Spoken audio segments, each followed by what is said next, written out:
ഒന്ന് സങ്കല്പിച്ചു നോക്കൂ, ശത്രുക്കളുടെ റഡാറുകൾക്ക് പോലും കണ്ടെത്താൻ കഴിയാത്ത അത്ര അത്യാധുനികമായ ഒരു യുദ്ധവിമാനം. അത് നിശബ്ദമായി പറക്കുന്നു, കൃത്യതയോടെ ആക്രമിക്കുന്നു, ആരെങ്കിലും അറിയുന്നതിന് മുമ്പ് തന്നെ അവിടെ നിന്ന് അപ്രത്യക്ഷമാകുന്നു. ഇതൊരു സയൻസ് ഫിക്ഷൻ സിനിമയല്ല, ഇത് ഇന്ത്യയുടെ ഭാവി യുദ്ധവിമാനമാണ്. അഡ്വാൻസ്ഡ് മീഡിയം കോമ്പാറ്റ് എയർക്രാഫ്റ്റ് അഥവാ AMCA. ഇനി നമുക്ക് എന്താണ് AMCA പ്രൊജക്റ്റ് എന്ന് വിശദമായി നോക്കാം. AMCA എന്നാൽ അഡ്വാൻസ്ഡ് മീഡിയം കോമ്പാക്ട് എയർക്രാഫ്റ്റ് എന്നാണ് അർത്ഥം. ഇന്ത്യ വികസിപ്പിച്ചുകൊണ്ടിരിക്കുന്ന 5ാം തലമുറ 5th ജനറേഷൻ സ്റ്റെൽത്ത് യുദ്ധവിമാനമാണിത്.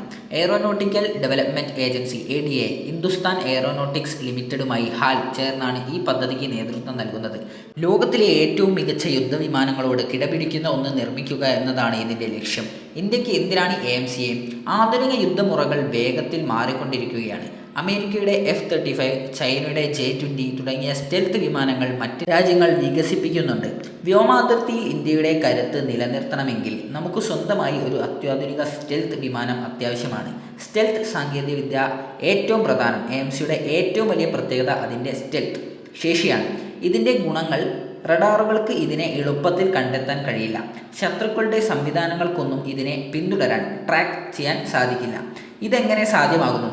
റഡാർ തരംഗങ്ങളെ വഴിതിരിച്ചുവിടാൻ സഹായിക്കുന്ന പ്രത്യേക ആകൃതി. ആയുധങ്ങൾ വിമാനത്തിൻ്റെ ഉൾഭാഗത്ത് ഒളിപ്പിച്ചു വെക്കാനുള്ള സംവിധാനം. Internal weapons bay. റഡാർ തരംഗങ്ങളെ ആഗിരണം ചെയ്യുന്ന പ്രത്യേക വസ്തുക്കൾ. Radar absorbing materials. 2 എഞ്ചിനുകൾ ഉപയോഗിച്ചാണ് AMCA പ്രവർത്തിപ്പിക്കുക.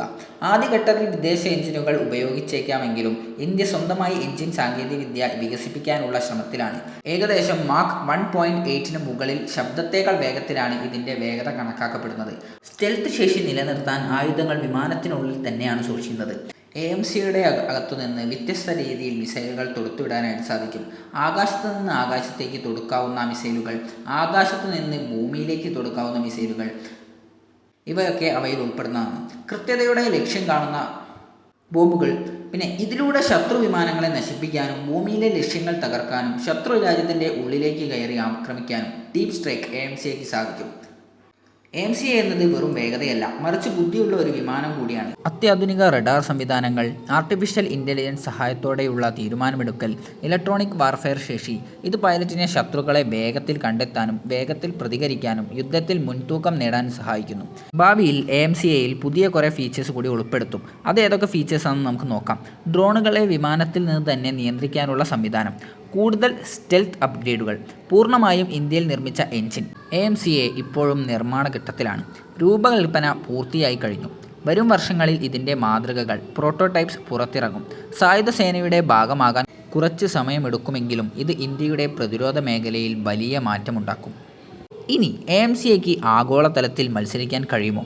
ഇതാണ് വലിയ ചോദ്യം. F-35 പോലുള്ള വിമാനങ്ങളോട് ഇതിന് മത്സരിക്കാൻ കഴിയുമോ? ഇന്ത്യ വിജയകരമായി ഒരു കരുത്തുറ്റ എഞ്ചിനും മികച്ച സ്റ്റെൽത്ത് സാങ്കേതിക വിദ്യയും വികസിപ്പിച്ചാൽ ഉത്തരം അതെ എന്നാണ്. ലോകത്തിലെ തന്നെ മുൻനിര യുദ്ധവിമാനങ്ങളിൽ ഒന്നായി AMCA മാറും. AMCA എന്നത് വെറുമൊരു യുദ്ധവിമാനമല്ല, പ്രതിരോധ സാങ്കേതിക വിദ്യയിൽ സ്വയം പര്യാപ്തത നേടാനുള്ള ഇന്ത്യയുടെ വലിയൊരു ചുവടുവയ്പ്പാണ്. ആകാശകരുത്തിൽ ഒരു ആഗോള ശക്തിയാകാനുള്ള ഇന്ത്യയുടെ യാത്രയിലെ സുപ്രധാന ഘട്ടം. അപ്പോൾ ഗൈസ്, നിങ്ങൾക്ക് എല്ലാവർക്കും തന്നെ നമ്മുടെ ഇന്ത്യയുടെ AMCA പ്രൊജക്റ്റുമായി ബന്ധപ്പെട്ടുള്ള എല്ലാ ഡീറ്റെയിൽസും തന്നെ മനസ്സിലായി എന്ന് വിചാരിക്കുന്നു. അപ്പോൾ ഗൈസ്, നമ്മുടെ ഇന്നത്തെ വീഡിയോ ഇത്രയേ ഉള്ളൂ. അപ്പോൾ നമ്മുടെ ഈ ഒരു വീഡിയോ ഇഷ്ടപ്പെട്ടിട്ടുണ്ടായിരുന്നെങ്കിൽ നമ്മുടെ വീഡിയോ ഒന്ന് ജസ്റ്റ് ലൈക്ക് ചെയ്യുക, എന്നിട്ട് നമ്മുടെ സബ്സ്ക്രൈബ് ചെയ്ത് നമ്മുടെ കൂടെ കൂടാനും മാർക്ക് ചെയ്യരുത്. പിന്നെ അടുത്ത വീഡിയോ എന്തിനെക്കുറിച്ച് വേണമെന്നുള്ളത് വീഡിയോൻ്റെ ഇടയിൽ കമൻറ്റ് ചെയ്യുക, നമുക്ക് ഉറപ്പായും ആ ഒരു വീഡിയോ ചെയ്യാവുന്നതാണ്. അപ്പോൾ ഗൈസ്, നമുക്ക് അടുത്ത വീഡിയോയിൽ പുതിയൊരു കണ്ടൻറ്റുമായി വരാം. അപ്പോൾ ഗൈസ്, ബൈ ബൈ ഗൈസ്.